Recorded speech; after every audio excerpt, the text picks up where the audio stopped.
Hello and welcome. In this video, we're going to take a look at creating forms in Liferay. So let's go ahead and get started. As usual, if you haven't done so already, go ahead and open up the menu.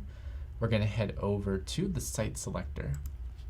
Once inside the site selector, we're going to go to the global site. So let's head over to My Sites, followed by Global. From here, let's go to Content and Data, and we're looking for forms. So we're going to create a form that's made available to all of our sites. Let's click on the Add button over here on the right-hand side, and let's give this form a name. So the name of this form will be Satisfaction Survey.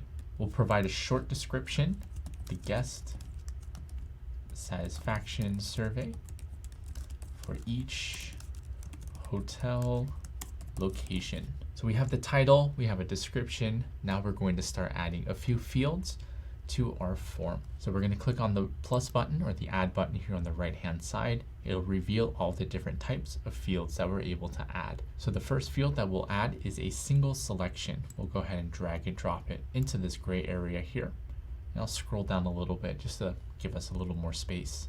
For the label, we will follow the instructions. What is your overall opinion of Livingston hotels and resorts? Help text, choose the option closest to what you think. If we wanted to make this required, we could, but let's go ahead and enter a couple of different options here. So for option 1, we can do something like very poor. We'll do poor, neutral, good, and then last one, let's do very good. Kind of like a 5-point scale. Once we have that taken care of, we can click on this back arrow next to single selection. It gives us our elements that we can add to the page. The next element we're going to be adding is going to be a multi-selection field. So we'll take the multi-selection and drag and drop it right below. Choose the option closest to what you think.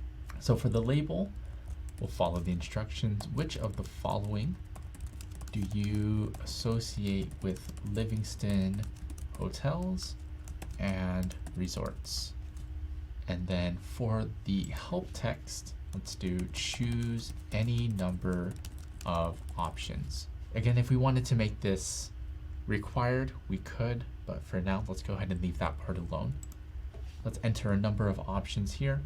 One of the options will be luxury. One more option here will be good value, exciting, and then the last one we'll select is comfortable. Once you have everything typed out there, we'll go ahead and click on the back button.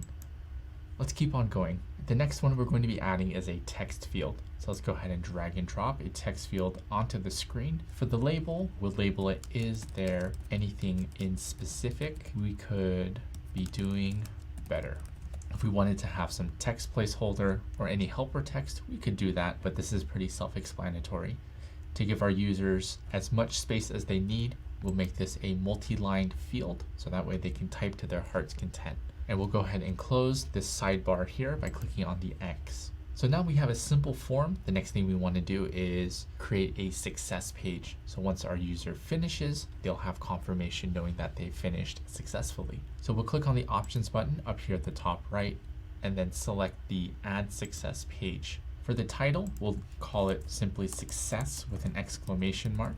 And then for the content, the actual message, will have something like your feedback is highly valued.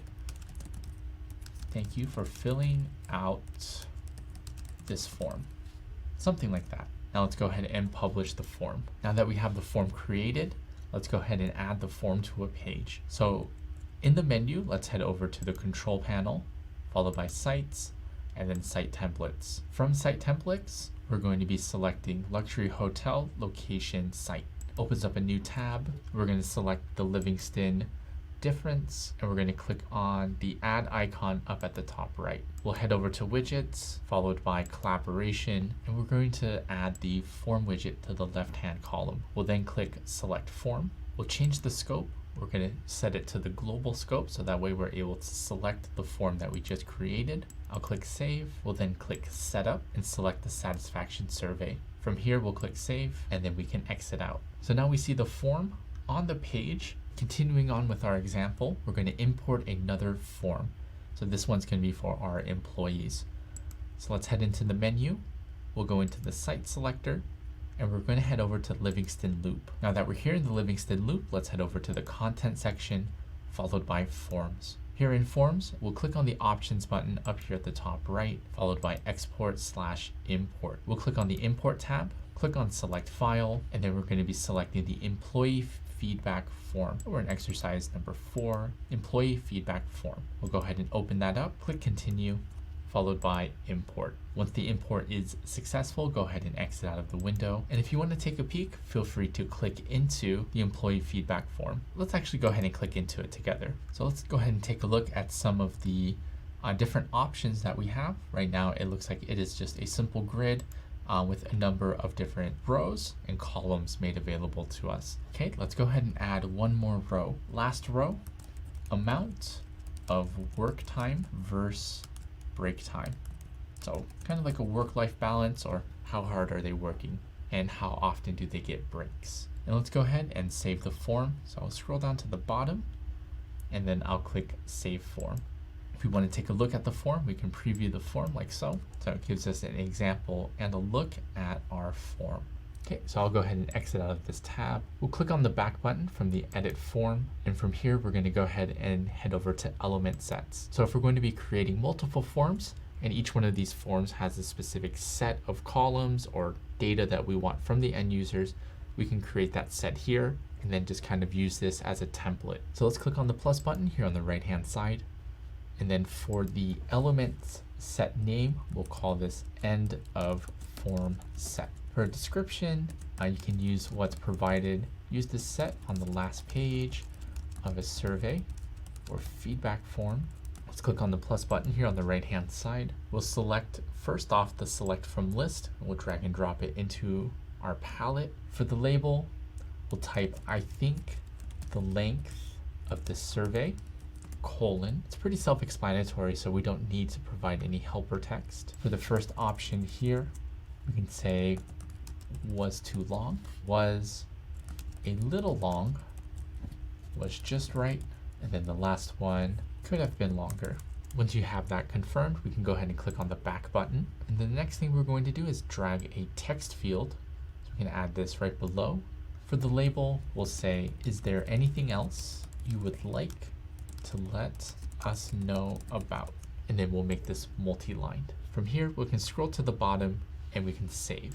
Now using this element set, we can go ahead and add this element set to the employee feedback form. So we'll go ahead and click on the back button. We'll click on the Forms tab, and let's click into the Employee Form Feedback. We'll select the Options button for the form, and then we'll click Add New Page. From here, we'll select Element Sets, and then we'll drag the End of Form set here. So very good. So you can see how element sets can be very useful for us, making the process of creating these forms much easier. So that wraps it up for this video, and I will see you in the next video.